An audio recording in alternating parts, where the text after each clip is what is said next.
बिस्मिल्लाहिर्रहमानिर्रहीम। प्यारे दोस्तों, मेरे चैनल साइकोलॉजिस्ट गुलाम मुर्तज़ा में एक दफ़ा फिर आप सबको खुशामदीद। प्यारे दोस्तों, आज की जो वीडियो है ये 7 सलामों से मुतल्लिक है। ये मुख्तलिफ आयात हैं कुरान पाक की कि जिनको हिफाजत के लिए और मुश्किल औकात में इनको पढ़ा जाता है। दोस्तों, बड़ा ही मुजर्रब और बड़ा ही रूहानी अमल है ये। तो जिस तरीके से मैं बताऊंगा आपने उसी तरीके से ये अमल करना है। इसमें थोड़ा सा हमें नमक चाहिए और साथ जो है ना हमें ये 7 सलाम जो है, 7 सलामों वाली आयात जो है ये हमें याद होनी चाहिए। तो हमने इनको पढ़ना है और एक ख़ास तरीके से अमल करना है। जब हम इस तरीके से अमल करेंगे तो हमारा घर मुकम्मल तौर पर जादू, जिन्नात और तावीज़ात से महफूज हो जाएगा और हमारी दुआओं में भी रुकावट नहीं आएगी और हमारे रुके हुए काम भी हो जाएंगे। दोस्तों, बाज़ औक़ात ऐसे होता है कि इंसान की ज़िंदगी में मामलात जो होते हैं ना वो जादू या इस तरह के जो मनफी असरात होते हैं या नेगेटिव वाइब्रेशंस होती हैं उनकी वजह से रुके होते हैं। तो इसके लिए ये बंदे को मायूस कर देते हैं। और याद रखें, जब कोई बंदा मायूस होता है ना तो समझ लो कि वो कुफर की तरफ चला जाता है, क्योंकि कहा जाता है ना कि मायूसी कुफर है। और कुफर वाले बंदे का अल्लाह से क्या ताल्लुक़ होता है ये आप सब जानते हैं। तो हमें इस कुफर से बचना चाहिए, क्योंकि जितने भी वज़ाइफ हैं सिर्फ उस शख्स के लिए हैं जो मायूस नहीं होता। अगर कोई शख्स मायूस होता है तो वो अपना कोई और रास्ता इख्तियार करे, क्योंकि मायूस होने का मतलब ये है कि उस बंदे का अल्लाह ताला पर यकीन नहीं है। अगर अल्लाह ताला पर यकीन है तो फिर नाउमीद नहीं होना चाहिए, फिर अच्छी उम्मीद रख के हमें वज़ाइफ और काम के लिए कोशिश करनी चाहिए। तो अल्लाह ताला की मदद और फरिश्तों की मदद जो है ना वो शामिल हाल होती है। और दूसरी बात ये मैं बताता चलूँ कि अपनी ज़िंदगी को आसान करने के लिए बजाय अमल करवाने के आप ख़ुद इन चीज़ों को सीखें। अब मॉडर्न दौर है, दुनिया बहुत आगे जा चुकी है। जादू, नज़र बद या इन चीज़ों से बचने के लिए हम कोर्सेज़ करवाते हैं, वो आप सीखें। और मुराक़बे का इल्म सीखें जिससे आपकी ज़िंदगी आसान होगी और आपको कामयाबी मिलेगी। इसके साथ हाज़रात का कोर्स भी है, मुशाहिदे का कोर्स भी है। ये हम व्हाट्सएप पर रिकॉर्डिंग की सूरत में करवाते हैं, जिन्हें घर बैठे बड़ी आसानी से आप कर सकते हैं। तो बात हो रही थी उन 7 सलामों की कि जिन्हें करके आप अपने मामलात को ख़ुद आसान बना सकते हैं और घर से किसी भी तरह की नेगेटिव वाइब्रेशन हो या जादू के असरात हों या तावीज़ात के हों, उन्हें आप दूर कर सकते हैं। ये 7 जो सलाम है दोस्तों वो कुछ इस तरह से हैं। सलामुन कौलम मिन रब्बिर रहीम, सलामुन अला नूहिन फिल आलमीन, सलामुन अला इब्राहीम, सलामुन अला मूसा व हारून, सलामुन अला इलियासीन, सलामुन अलैकुम तिब्तुम फदखुलूहा खालिदीन, सलामुन हिया हत्ता मतलइल फज्र। ये 7 सलाम हैं।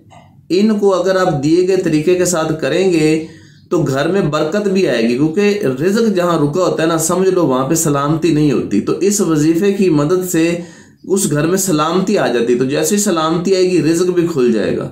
दूसरी बात, जहाँ सलामती होती है वहाँ लड़ाई झगड़े नहीं होते। तो ये उनके लिए बड़ा कारामद वजीफ़ा, यानी ये ऑलराउंडर वजीफ़ा भी कहलाता है। और दूसरी बड़ी बात, इसको पढ़ने से हज़रत खिज़र अलैहिस्सलाम बहुत खुश होते हैं। दूसरी बात यह है कि इसको जब भी आप करेंगे सामने नमक रख के आप करेंगे। एक प्याले में थोड़ा सा नमक ले लेंगे, कोशिश करेंगे डली वाला नमक हो, वो अपने सामने रख लेना है और फिर आपने ये अमल करना है। और उसके ऊपर ये 7 सलाम आपने इस तरीके से पढ़ने हैं कि हर सलाम को 11 दफ़ा पढ़ते चले जाना है। जिस तरह सलामुन कौलम मिन रब्बिर रहीम में 11 दफ़ा पढ़ें, इस तरह बाकी सलाम भी 11 दफ़ा पढ़ते हैं।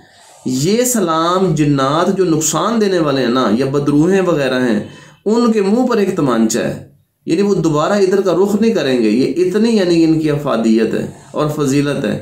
दूसरी बात ये है कि जब सामने सुबह फजर के टाइम आपने पढ़ना है, यानी फजर की नमाज पढ़ लेनी है और एक अलहदा से कमरे में आपने बैठ जाना है, वहाँ पर बैठ के आपने पढ़ना है। अगर हो सके तो घर के सेन में भी पढ़ सकते हैं, लेकिन पास कोई नहीं होना चाहिए। फजर की नमाज के फ़ौरन बाद आप पढ़ सकते हैं, सूरज निकलने से पहले।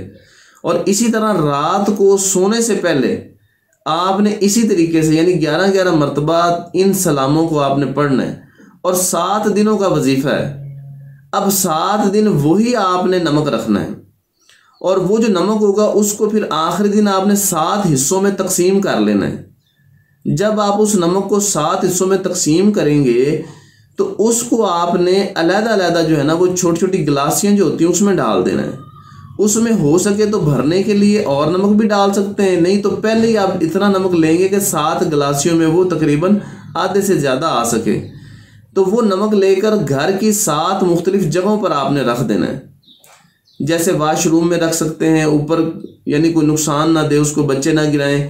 टीवी लॉन्ज में रख सकते हैं, कमरों में रख सकते हैं, छत पे रख सकते हैं, सेन में रख सकते हैं, यानी 7 मुख्तलिफ जगहों पे रख सकते हैं। घर की जो एंट्रेंस होती है उसके ऊपर रख सकते हैं आप। तो 7 जगहों पर जब ये रखा जाएगा तो इस अमल की बरकत से दोस्तों उस घर में हिफाजत होगी, जिस्मानी बीमारी भी नहीं आएगी, उस घर में सुकून होगा, लड़ाई झगड़ा नहीं होगा, रिज़्क़ की फरामानी होगी और ताल्लुकात अच्छे होंगे।